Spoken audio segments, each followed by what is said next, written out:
اور عدالت نے کہا کہ اس کے اوپر آپ نمبر لگائیں اور نمبر لگا کے آپ دوبارہ سماعت کے لیے مقرر کریں۔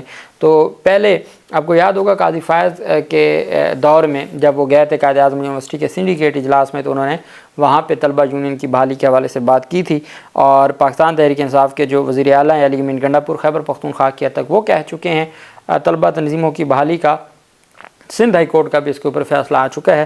تو یہ خوشائند بات ہے، چونکہ طلبہ تنظیموں سے یہ مراد ہوتا ہے کہ اگر وہ ان کو ڈسپلن میں رکھا جائے تو لیڈرشپ آتی ہے مختلف۔ اب پاکستان تحریک انصاف کو دیکھ لیں، وہ لوگ جو بڑے پرانے سیاستدان تھے وہ چھوڑ گئے، لیکن جو ینگ لیڈرشپ تھی، جو ISF سے آئی تھی، انصاف اسٹوڈنٹس فیڈریشن سے، وہ مشکل وقت میں بھی اپنی ذمہ داریاں نبھاتی رہی ہے۔ دوسری طرف ایک اور اہم پیش رفت سامنے آئی ہے۔ اچھا، سب سے پہلے تو میں آپ کو بتاتا چلوں کہ جو آئینی بینچ سندھ ہائی کورٹ میں بھی 9 ججز کا آئینی بینچ بنا ہے، اس کے حوالے سے حسنات ملک صاحب کی ایک رپورٹ سامنے آئی۔ حسنات ملک صاحب کہتے ہیں ایکسپریس ٹرائبیون پر کہ پیپلز پارٹی سندھ ہائی کورٹ کے آئینی بینچوں میں اپنی پسند کے ججوں کو نامزد کروانے میں کامیاب ہو گئی ہے۔ یہ کون کہہ رہا ہے؟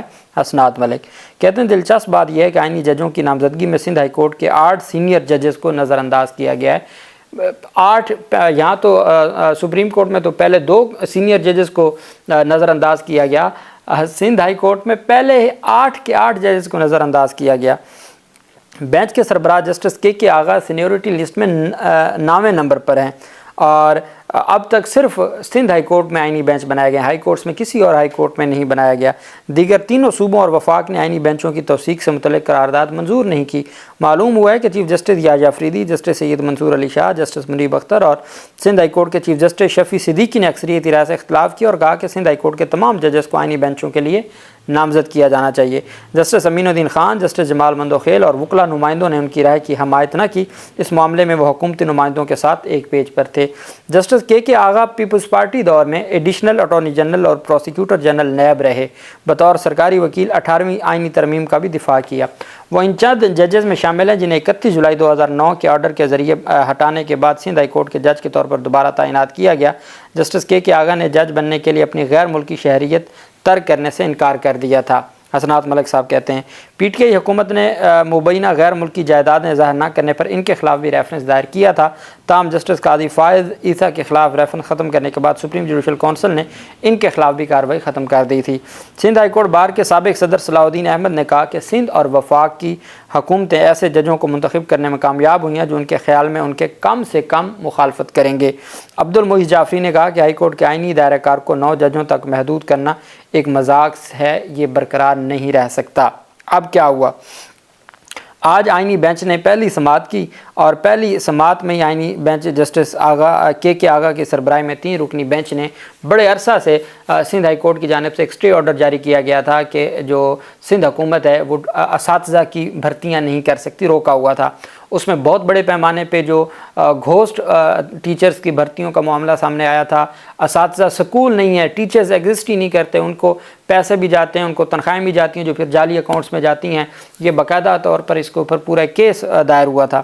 تو یہ اس طرح کا معاملہ ہے، اور لیکن اور یہ اندرون سندھ میں ہوتا ہے، تعیناتیاں کر دیتے ہیں یا وہ تعیناتیاں میرٹ سے ہٹ کے کی جاتی ہیں۔ سندھ ہائی کورٹ نے کوئی میکنزم بنانے کا کہا تھا، انہوں نے اسٹے آرڈر دیا ہوا تھا۔ جو آئینی بینچ ہے جسٹس کے آغا صاحب کی سربراہی میں، پہلے ہی دن انہوں نے سندھ حکومت کی جو درخواست تھی کہ اس حکم امتناع کو خارج کیا جائے اس کو خارج کر دیا، حکم امتناع ختم کر دیا۔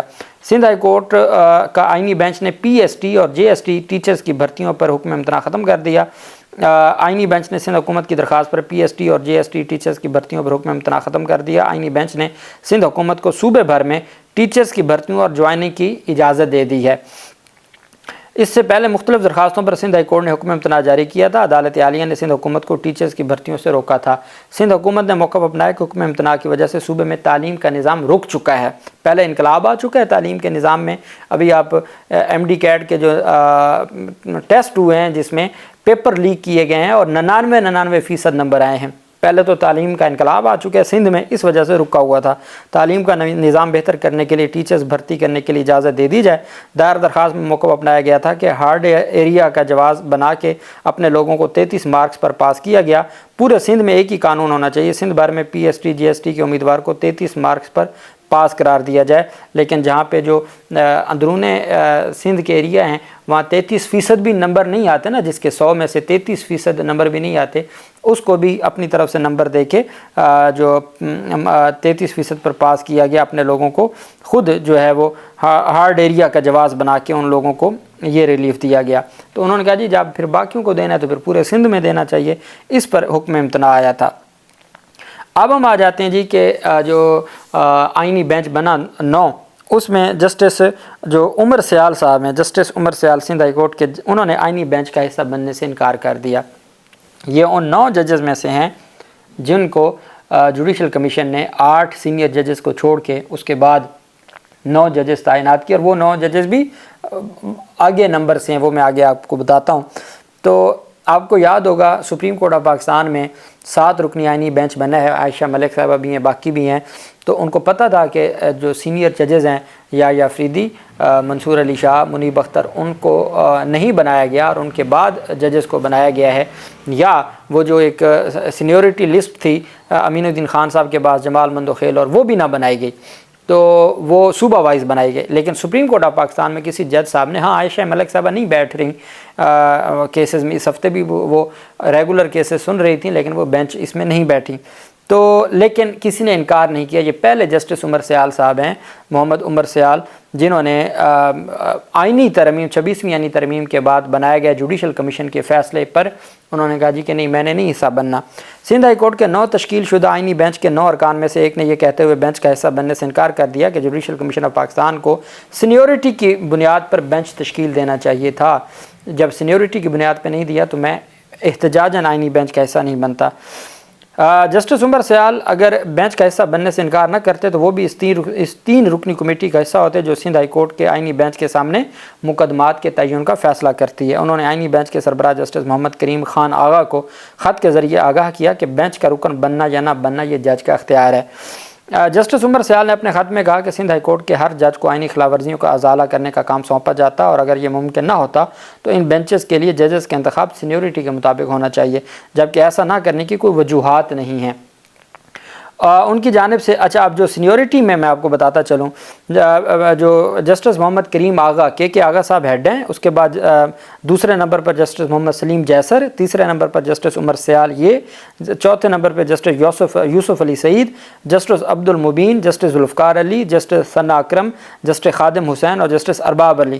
اب سندھ ہائی کورٹ کے ججز کی سینیورٹی لسٹ میں بالترتیب 12ویں نمبر والا، 14ویں نمبر والا، 16ویں نمبر والا، 21ویں نمبر والا، 22ویں نمبر والا، 24ویں نمبر والا، 26ویں نمبر والا اور 28ویں نمبر والا ہے۔ 8 اور 9ویں نمبر والا جسٹس کے آغا، مطلب 9ویں نمبر والا جو نمبر 9 پہ تھے، 12، 14، 16، 21، 22، 24، 26 اور 28 یہ جناب والا سندھ ہائی کورٹ کے بنا دیے۔ اس پر پھر انہوں نے کہا کہ جوڈیشل کمیشن میں ان کے سینئر ساتھیوں اور سندھ ہائی کورٹ کے چیف جسٹس نے سندھ ہائی کورٹ کے آئینی بینچ کے لیے کی گئی نامزدگیوں سے اختلاف کیا تھا، اور وہ اس بات کو سراہتے ہیں کیونکہ ان کا اختلاف شخصی نہیں بلکہ اصولی معاملہ تھا۔ فاضل جج نے کہا کہ ان کے نقطہ نظر میں کچھ سینئر جج اپنے تجربے، علم اور حکمت کے باعث آئینی بینچ کو تفویض کردہ مقدمات کو نمٹانے والے بینچز کے لیے زیادہ موزوں ہیں۔ اس سلسلے میں سندھ ہائی کورٹ کے چیف جسٹس کی جانب سے یہ فیصلہ کیا جانا بہتر تھا کہ کس جج کو کس بینچ کا حصہ ہونا چاہیے، کیونکہ ایک صوبے کا چیف جسٹس اپنے ججز کو سب سے بہتر جانتا ہے۔ خط میں کہا گیا جب ایگزیکٹو سے جوڈیشل کمیشن کے ارکان کی بڑی اکثریت صحیح یا غلط طور پر بینچز کی تشکیل میں اہم کردار ادا کرتی ہے تو عدلیہ میں ایگزیکٹو کی مداخلت کے بارے میں خطرناک تاثر پیدا ہوتا ہے جو جمہوریت کو بری طرح نقصان پہنچاتا ہے۔ اب آپ اندازہ لگائیں، مداخلت بھی اور جمہوریت کے حوالے سے بھی جج صاحب کہہ رہے ہیں کہ اس وجہ سے میں نے سٹینڈ لیا ہے کہ اگر ایگزیکٹو نہیں بینچ بنانے ہیں تو یہ نہ صرف عدلیہ کی آزادی بلکہ یہ ایک عدلیہ میں مداخلت کا ایک تاثر، خطرناک تاثر ہے، اور یہ جمہوریت کی روح کے بھی منافی ہے۔ جمہوریت میں تو تمام ادارے سپریشن آف پاور کا کنسیپٹ ہے۔ یہ جناب جج صاحب نے خط لکھا اور انہوں نے اس کا حصہ بننے سے انکار کر دیا۔ اللہ پاک پاکستان کا حامی و ناصر ہو۔ بہت شکریہ۔ اللہ حافظ۔ پاکستان زندہ باد۔